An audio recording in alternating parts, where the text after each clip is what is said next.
Welcome to Outlaw Woodworking. This video is all about the trusses, and I need to cut blocks for all the trusses, and these blocks are 2x6 blocking. I'm cutting them 20. Let's see, what am I cutting? I'm 22 and 7/16, I believe, and basically that'll make for a 24-inch center for all my layout.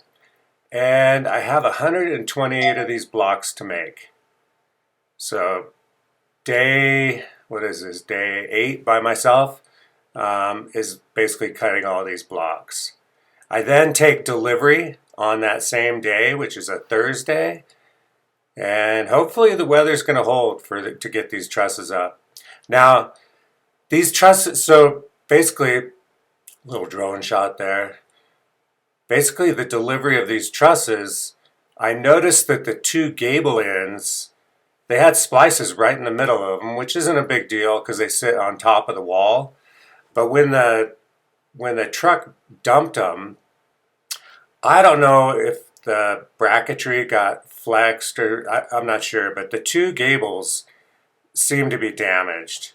And I didn't really notice it at first, and I decided to test out my excavator and lift one up just to see if I was going to be able to lift the trusses high enough with my little jib that I made for the excavator.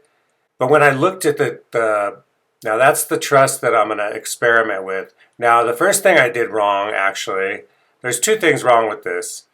I'm basically hoisting it from the center of the truss, and there's weight on the two. I should have spread that strap like at least 10 feet, but the excavator had no problem lifting it. The problem was the strap wasn't in the right spot, and also the truss is actually has a seam right there, right in the middle of it, and it just pulled apart each way. It didn't really break the wood, but it came apart where the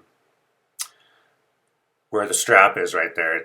The two brackets just came right apart. Now right here I'm kind of checking it out, and I realized right away there's no way I'm going to be able to reach in from the outside. So basically what I ended up doing was I ended up pulling the excavator inside, and my plan was actually to position the excavator inside the garage, and then what I would be able to do is I would be able to get more than half, well, at least half the trusses. I could get them up nice and easy from inside the garage. So what I do right here is I position it, and basically I figure out, yeah, I could lift these things up no problem from inside the garage. The only problem is we'll have to walk them in there. And so that was day 8. Now day 9, the guys show up, and it was time to start lifting these trusses up. Now this shot right here is with my GoPro, and yeah, the first gable truss went up pretty good. It took a while to put that first truss up because they were kind of dialing stuff in, and we were plumbing the line in the walls. So the morning kind of went slow because these guys actually they showed up pretty late because they went and bought some scaffolding, I guess. And yeah, so they had to plumb and line all the walls, recheck the strings, and then start raising. And then I started raising these trusses for them.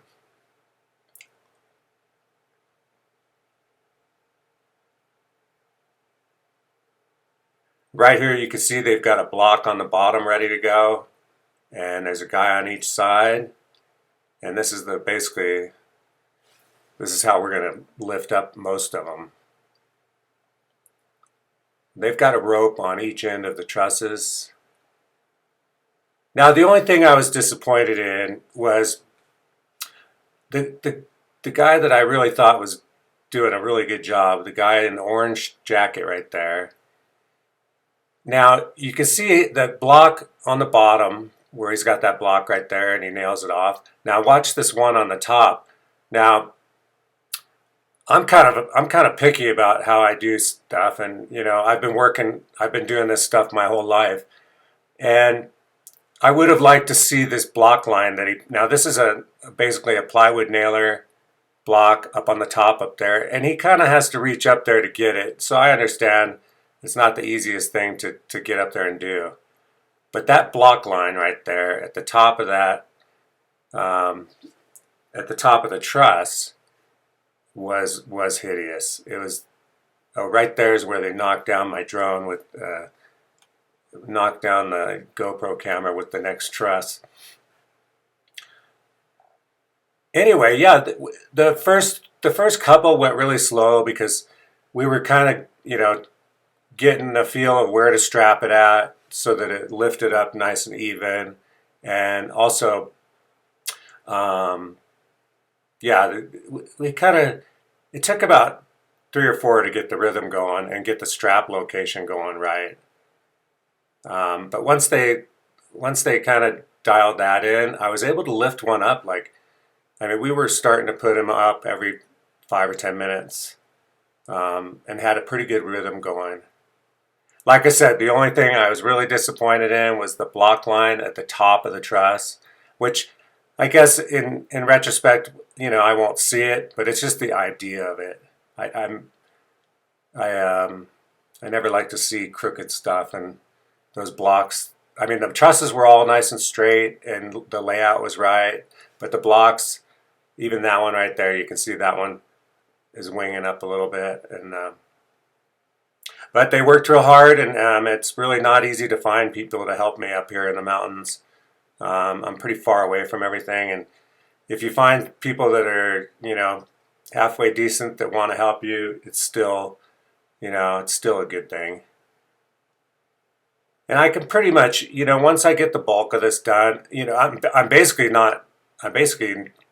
this is the only time I'm going to hire someone on this whole job, is just to put up the shell, because once I get it waterproofed in, my goal is to just be able to do the rest of the work myself. I'm actually going to, I was going to buy garage doors, but they went from 25,000 to 50, or no, 25,000 to 65,000.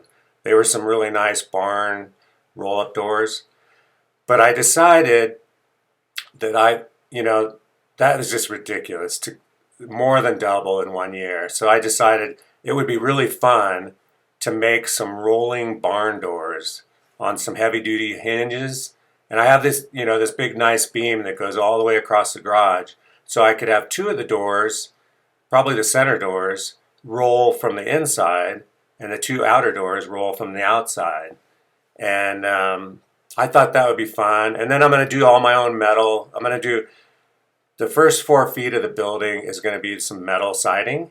And see that? Look at that block right there. Look how crooked it is. It's like screaming uphill. I'll point an arrow at it. But yeah, I think those blocks were really my only disappointment. One of the trusses, actually one of the trusses that they rebuilt.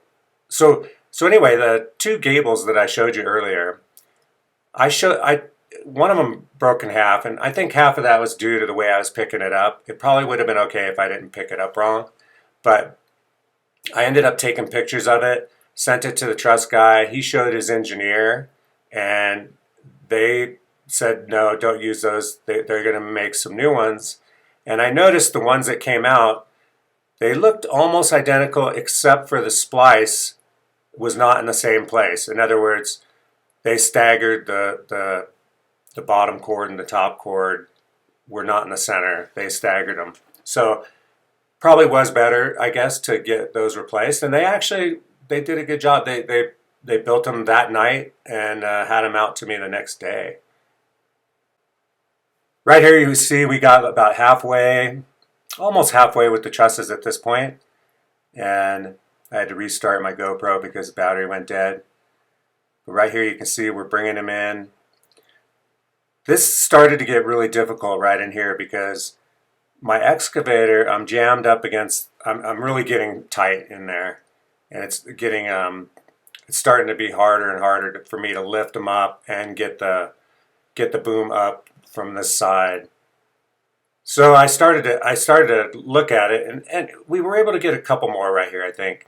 Actually, we might have got all of these, 4 or 5. These guys, they showed up really late, but they did, man, they kept at it. They really only took a 10-minute break for lunch, and they kept working. Right here, you can see it's going to be, I'm basically picking these up under the existing trusses that are there and having to swing these things over and then lift one end up once I clear the boom off of the trusses here. And that was a little tricky.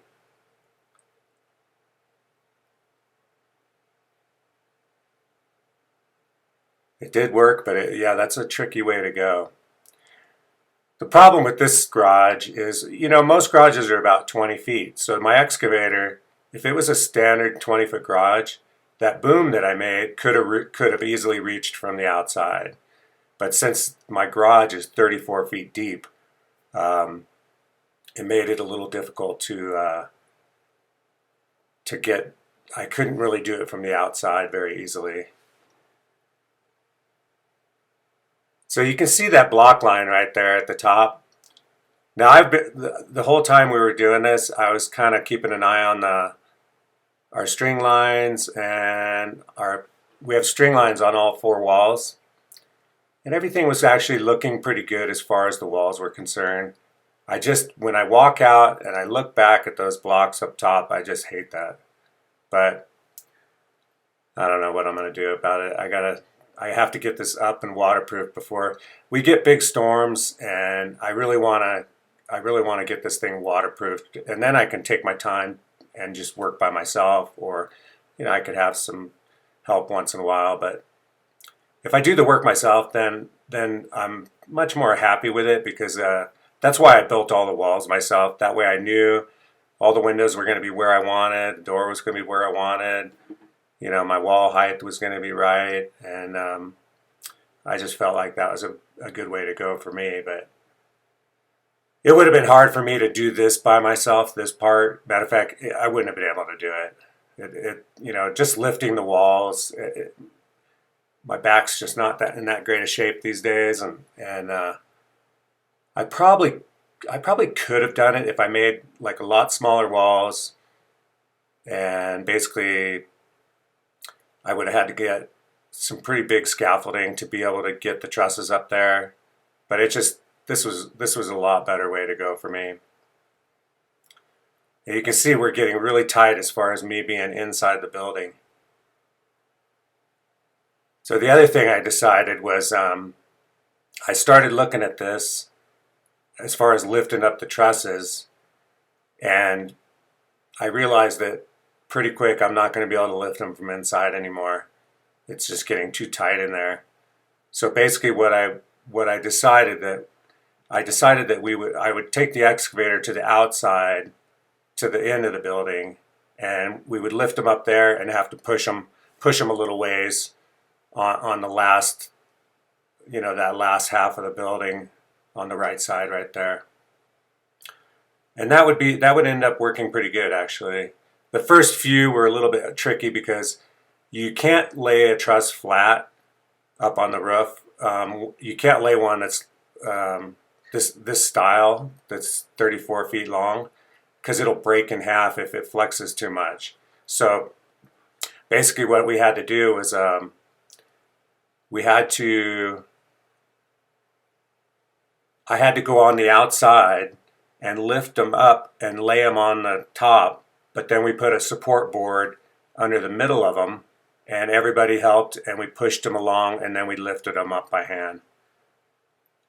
And it worked, but we ended up working really late into the night. I think by the time they got here on Saturday, because they went and bought scaffolding and they were getting prepared, I guess, it was about 11 o'clock by the time they got here.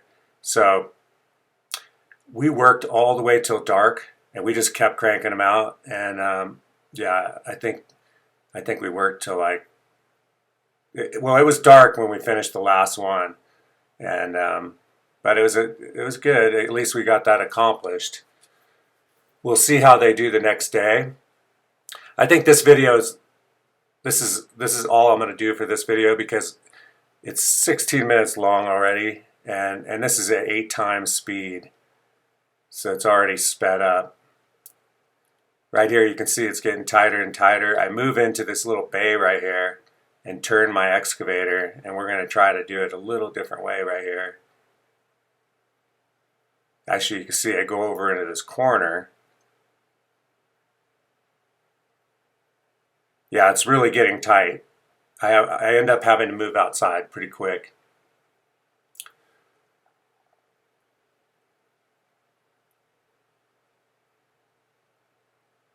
I'll be glad when they sheet the front of this garage so I don't have to look at those upper blocks anymore. It's not easy to reach up there though, and it's about 6 feet right there, and I don't know how tall he is, but he has to do a little reach, so it's not that easy to get your eyeballs. But like I said, I still wish it would have been a little tighter there. Right here's a shot I took the next morning. So we worked into the night, like I said, and got them all up. I didn't get any shots of me reaching over the back, but it did work really well. And here you can see all the trusses are up. We've got them racked, and we've got to do a little bit of work. We need to put all the fascia board on before we sheet the top. We need to do the layout. There's a few pieces that go on the inside of these trusses that need to be put in, and then we can start sheeting it. So hopefully this was the hard day, and they showed up late, so they didn't get as much done as I would have liked, but we did get it done, and now we should be able to, if they show up, they said they're going to bring some bigger scaffolding today, so if they show up with some nice scaffolding where they could move it around and get the sheeting nailed off, you can see that block row. It's a little wavy, but it'll get hidden behind the sheeting. Anyway, this is a little drone footage that I took early this morning, and the lighting's not that good, but at least you get an idea of what the trusses look like before we sheet it all. And if we get lucky, the weather will hold and we'll have a really good, productive day today. These are some pretty long trusses, 34 feet. They're supposed to be snow rated for my elevation, so hopefully they are. I thought they'd be a little steeper. I don't know what the pitch is actually, I'll have to check that. Well, it's 6 in the front and 2 in the back. So what is that? 4 and 12?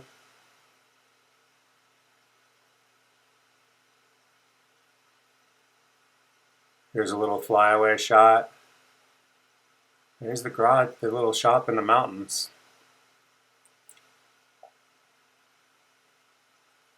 It's so big, I actually thought about putting a little apartment in there, but I don't want anybody living next to me.